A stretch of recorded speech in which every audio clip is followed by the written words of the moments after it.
إلقاء الحجارة على الرئيس المؤقت وعلى رئيس البرلمان، إلى أي مدى هذا مؤشر على حالة الإحباط والتوتر بدل الأمل في الذكرى في ذكرى العامين على الثورة التونسية؟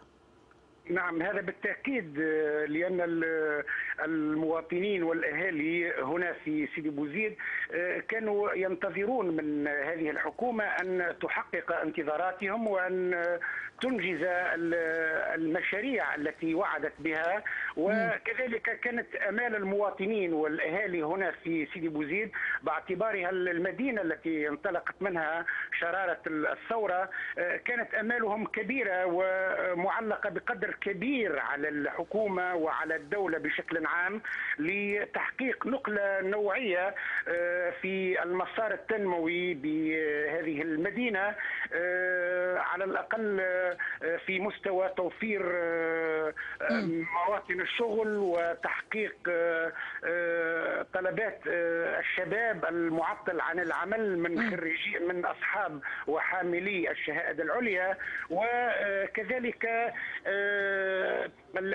تطوير البنية الأساسية. طيب، هذه كلها مطالب يعني الناس في تلك المدينة.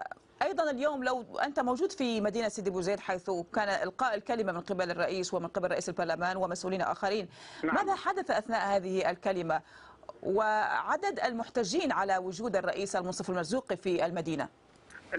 الحقيقة أن الرئيس تمكن من إلقاء كلمته كاملة، يعني بدأها بالتأكيد على أن يوم 17 من ديسمبر يجب أن يقع إقراره كيوم وعيد وطني للثورة، ويوم 14 من يناير جانفي هو يوم النصر، وفي هذا تحية وإشارة إلى رغبة أبناء الجهة في أن يكون يوم 17 من ديسمبر هو العيد الوطني للثورة، وعدم القفز على هذا التاريخ من قبل جهة أخرى.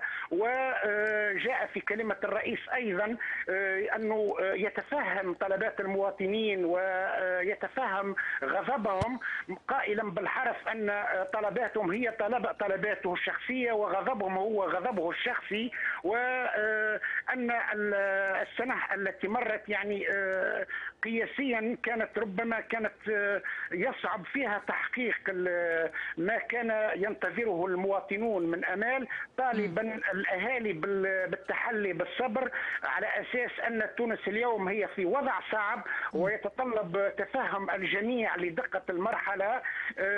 واضاف انه هناك عديد الموانع التي تحول دون تحقيق هذه الامال وهذه المطامح. ما هي الموانع من وجهة نظره؟